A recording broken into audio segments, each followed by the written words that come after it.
so obviously we're still living under the central banking paradigm. Inflation's been crazy for the past few years. It seems like it's starting to that the pain that it's inflicting is starting to help people wake up to the realities of inflation. Broadly speaking, I don't know if they're actually getting to the conceptual root of it or they're just feeling the pain, right? And maybe they're blaming the supply chains or whatever the government's blaming, but they're at least starting to pay attention to money and prices going up being a painful thing.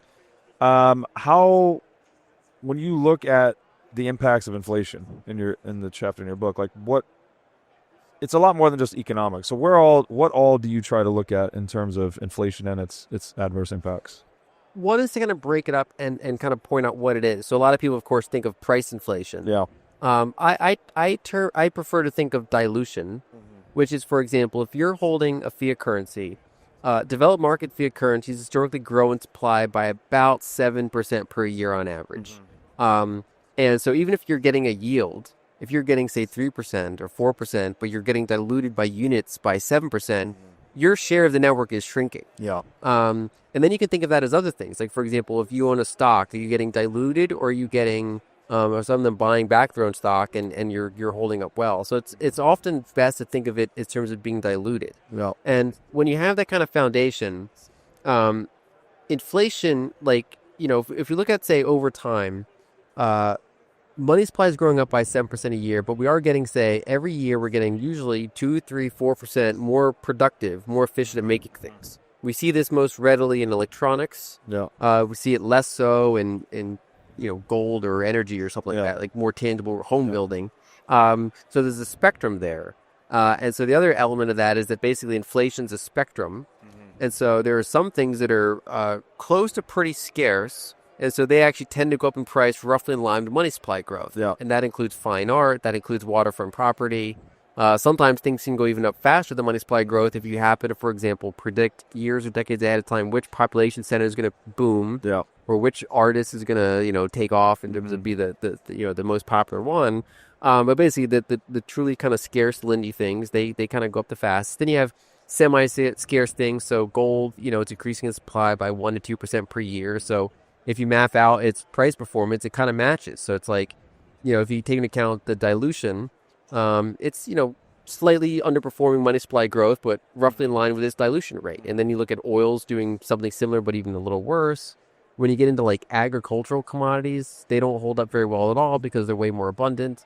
And then when you get into like electronics, they're outright, collapsing in value all the time. And so you have this big spectrum. And that actually misleads people because they think inflation is measured from zero, whereas really inflation is measured from a negative number because we're getting more productive. So prices, if we had this kind of flat ledger, like a finite ledger, prices would be going down. So even some inflation just gets us back up to zero, let alone positive inflation, which we all experience. That's a great point. Yeah, so we often hear the target 2% inflation touted by central banks, but in reality, that's 2% price inflation over and above the negative 3% or whatever it would have been. That's something like 5-6% inflation over their actual the base. And all that's getting stolen, basically. It's not just the 2%, it's the 5%. Yeah, savers are basically suffering to the tune of that. That makes a lot of sense. What about the social, psychological impacts of inflation? Do you think a lot about this? Like, in terms of, obviously, it relates to time preference. But it's popular in Bitcoin circles to talk about fiat culture and all of these things. Like, do you think there is a connection between monetary inflation and, let's say, less purely economic phenomenon? I think there are because it hurts productivity.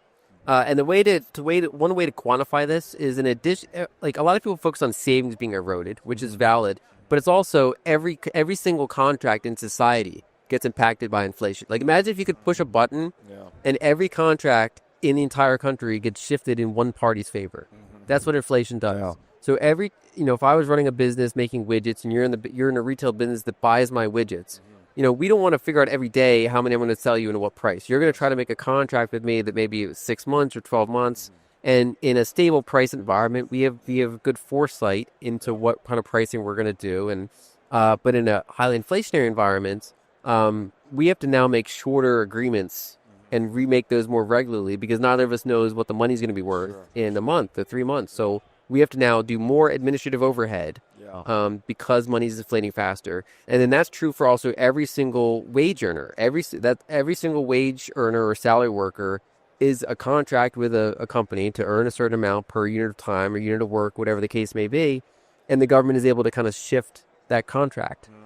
And so that, I think, has really big implications. And I use, Egypt as an example because I lived there for part of each year. Their money supply is growing at 20 to 30% per year. Crazy. And so if you're operating in that environment, you're earning a wage, you're a small business. And I know wage earners and small business owners there. And I asked them, like, are you getting a 20% raise every year? Are you raising your small business prices to customers 20% every single year? And usually the answer is no. And so they're, even though they're trying to keep up, they're getting kind of diluted in the system that they operate in. And that's what really messes up the social contract. For sure. I thinking my business, one of my former business partners, his wife has restaurants in Turkey, and how often they had to reprice their menus. Yeah.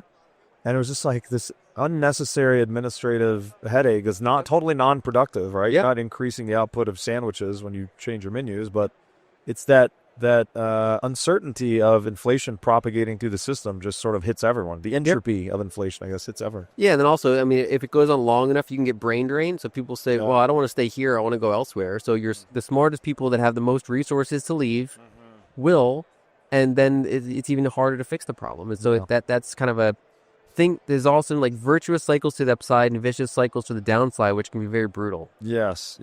Okay, so we've had this problem for a long, long time. We tried to solve it with central banking, but that didn't really work because we just centralized it, made it highly corruptible. And then, I would argue a lot of the stuff we saw in the 20th century was a manifestation of that, right? World War I, World War II, the petrodollar system, all these things were just kind of an extension of that. How does Bitcoin then come into the picture? And is it a viable solution to this trend toward centralization we have seen in the gold era? So I think it's by far the best shot we have. I always hesitate to say that it's like inevitable, but basically it's the most credible way we have to get past this period of centralization. So for about 150 years, we've been in the period where, going back to my prior point, transaction speeds were speed of light, physical settlement was still slow. We've finally invented fast settlement. Satoshi and all his predecessors finally figured out fast settlements. Yes. And then, we're kind of watching that catch on. It has to go through the massive network effect. It's up against the $100 trillion network effect of the dollar, the multi-$100 trillion network effect of fiat currencies globally, the whole global bond market, and all the governments tied to it. So this little open source thing is kind of doing this multi-decade path through this very entrenched system. It's gradually succeeding. It has things to navigate. It had to, navigate big countries trying to ban it and then figuring out they kind of can't ban it. And, politicians realizing that there's nothing to gain really from donors or anyone else, from voters, for being anti-Bitcoin. But there is a lot to gain from being pro-Bitcoin. And so it's kind of going through that game theory over time. There's a couple countries that are ahead of the curve and say, well, if other countries are going to be slow and even anti, we're going to be the ones that embrace it. It still has to go through some challenges, like, if we do have, quantum computers, it's got to be able to make that change, and that has implications for signature types and potentially even block size issues with the length of those new signature types. So it has to navigate still, I think, some challenges ahead, but it's by far the best chance we have, and it's something that it's kind of fundamental. Like even if society were to rerun this whole modernization period multiple times, kind of like how the bicycle would always come before the car, would always come before the airplane, because basically you kind of have the predecessor stuff kind of built into it. We always would have Morse code before we have something like Bitcoin. Sure. And Morse code could be called different. It could have a different alphabet equivalent, but it still is basically Morse code. Right. Kind of like how Bitcoin wouldn't necessarily have the exact parameters it has now, but something like Bitcoin, if you get to this period, would eventually emerge. And I think it we want it to succeed on the first try rather than have to kind of start this project all over again. Yes. Okay. So that's interesting.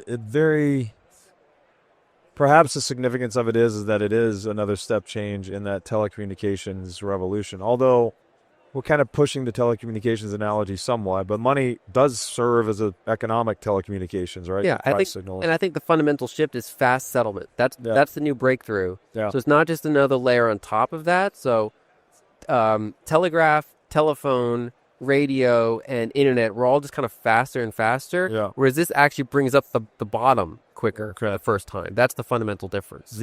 So it's fast final settlement. Yes. So the energy is moving as fast as the information. Yes. Okay, yeah. Thanks for watching. If you enjoyed this episode, click here to find more just like it, and here to find our most recent episode.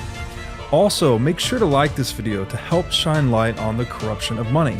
And be sure to subscribe to this channel to stay connected.